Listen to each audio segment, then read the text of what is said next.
नाज़रीन किराम अस्सलामु अलैकुम वरहमतुल्लाहि वबरकातुह। अमेरिका के ताल्लुक से एक बड़ी अहम खबर है और एक पैगाम है उसमें हम सब के लिए कि वहां एक आग लगी कुदरती तौर पर, और ऐसे इलाके में आग लगी जहां बड़ी आलीशान बिल्डिंगें बनी हुई थी और बड़े बड़े एक्टर, पैसे वाले, दौलत वाले, सरवत वाले वहां रहते थे। ये सब कुछ खुद ब खुद हो गया, किसी की समझ में ही नहीं आया कि आखिर ये कैसे इतनी बड़ी आग लग गई। मेरी इस बात एक समझ में आई कि मैं भी इसके ताल्लुक से कुछ आपके सामने रखूं कि ये अमेरिका जो सुपर पावर बनने की कोशिशों में है, और है भी, वो कैसे बनेगा सुपर पावर। चाहे इंसानियत को कुचलना पड़ जाए, इंसानियत का खून करना पड़े, चाहे मुसलमानों को आपस में लड़ाना पड़े, एक मुल्क को दूसरे मुल्क से लड़ाना पड़े, उसमें बूढ़े, बच्चे, औरतें, खवातीन, चाहे वो किसी भी धर्म के हो, कटे मरे, इनका असलहा बिके और अपने पैसे में ये सबसे ऊपर हो जाएं, हर एतबार से ये कम ताकत वाले हो जाएं। क्या समझते हैं ये सब कुछ करके कि हम सबसे बड़े, हम सुपर पावर। मैं आपको यही पैगाम देना चाहता हूं, सुपर पावर तो बस एक ही जात है और वो है अल्लाह की जात। उसने बनाए, दुनिया में बनाने वाला वही है। इनसे भी ज्यादा पैसे वाले हिस्ट्री पढ़ करके देखें तो आ चुके दुनिया में, और उनको भी कुछ इसी तरीके के भूत सवार हुए सुपर पावर बनने के, ताकत के फिर गलत इस्तेमाल जब हुए तो तारीख आज भी उनको भुला नहीं पाई है। कैसे कैसे फिरौन, शद्दाद, नमरूद आए, लेकिन उसके ताल्लुक से एक शेर मैं कहता हूं कि नमरूद मिटा मच्छर से तो फिरौन मिटा दरिया के पानी से। जानते हैं ना नमरूद को, किस तरह से एक मच्छर ही उसके नाक के वासे में घुस गया और सर पर वो खुदाई का दावा करता, मगर जब उसके सर पर चप्पलें मारी जाती तो सुकून मिलता। वाह रे मालिक मौला तेरी शान कि तू कैसे कैसे फिरौनों, नमरूदों के तकब्बुरों को मिट्टी में मिला देता, कि एक मच्छर के जरिए से जलील और रुसवा करके रख दिया। वो फिरौन, उसको दरिया में डुबो दिया गया। खुदाई का दावा उसने भी किया था। तो उसी को शायर ने कहा है कि नमरूद मिटा मच्छर से तो फिरौन मिटा दरिया के पानी से, और जुल्म और जालिम को अल्लाह मिटा देता है बड़ी आसानी से। अल्लाह की लाठी बेआवाज होती है। इसलिए ये वही लोग हैं। अभी फलस्तीन 1.5 साल हो चुका उसको मरते कटते, घर से बेघर होते हुए, वहां सिस्कियां ले रहा है फलस्तीन गाजा, और वहां पर इंसानियत दम तोड़ रही थी। कौन थे उनके ऊपर जुल्म सितम करने वाले? कभी किसी का मखोटा आगे कर दिया, इजराइल को आगे बढ़ा दिया, पीछे से सपोर्ट कर दी है, तो सब मिलकर के यही। और उसमें बचे हुए मुसलमान भी नहीं, कुछ मुल्क वो भी है कि जो मुस्लिम मुल्क भी है, लेकिन याद रखें लिल्लाहिल वाहिदिल कहार।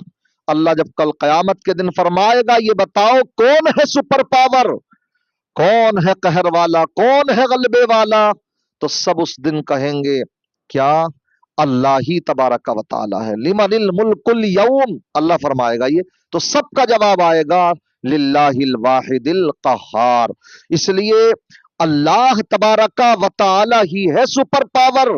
इंसान चाहे कोई भी हो, हम तो कहते हैं कि ईमान जहां है इंसानियत वहां होगी, लेकिन अब तो देखने में यह आता जो बज़ाहिरी इस्लाम का लिबादा ओढ़े हुए हैं वो भी सितमगर हो चुके हैं। तो याद रखें वो भी इसी तरह के अजाब का इंतजार करें जैसे आज ये अमेरिका में। मैं तो इसे अल्लाह का कहर ही कहूंगा, ये अल्लाह का अजाब ही कहूंगा। इन तस्खरू मिन्ना फइन्ना नस्खरू मिनकुम कमा तस्खरून।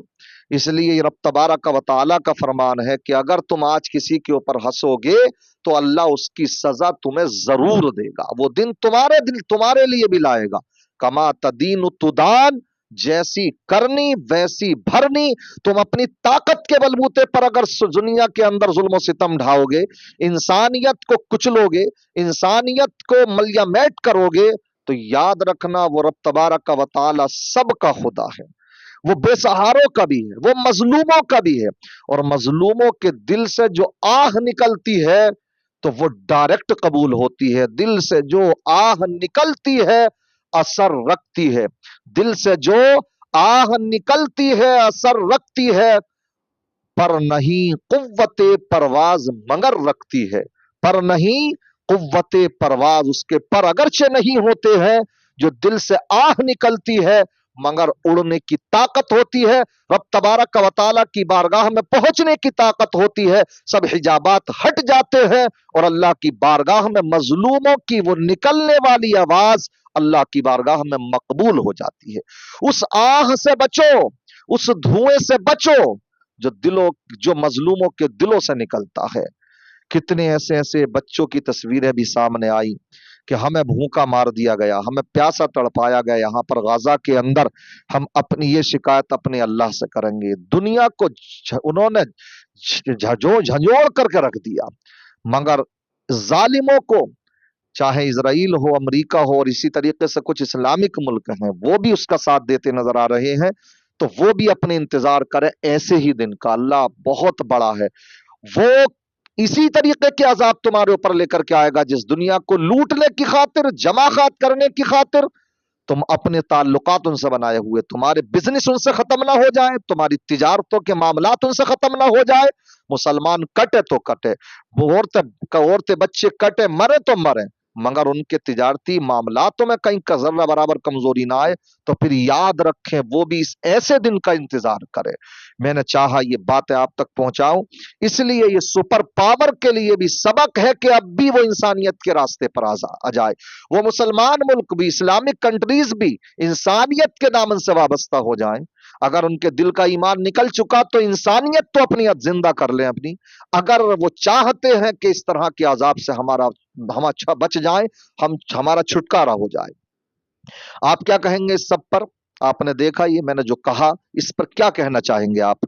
اس لیے میں یہی کہوں گا کہ دعا کریں اللہ مظلوموں کی مدد فرمائے، ظالمین کو نیست و نابود فرمائے، اور ان کو اس سے عبرت حاصل کر لے. عقل مند وہی ہوتے ہیں جو کہ اپنے گرد و پیش ہونے والے عذابات سے، اس طرح کے عذاب سے اپنے عبرت حاصل کر لیتے ہیں. اللہ کی بارگاہ میں دعا ہے اللہ تعالیٰ مجھے آپ کو حق بولنے، حق سننے، حق واضح ہو جانے کے بعد اس پر عمل پیرا ہونے کی توفیق رفیق عطا فرمائے. دنیا بھر میں امن و سکون قائم فرمائے، مظلوموں کی مدد فرمائے رب تبارک و تعالی، ظالموں کو نیست و نابود فرمائے. ہم سب کو عبرت حاصل کر کے آخرت کی فکر کرنے کی توفیق رفیق عطا فرمائے. السلام علیکم ورحمۃ اللہ وبرکاتہ.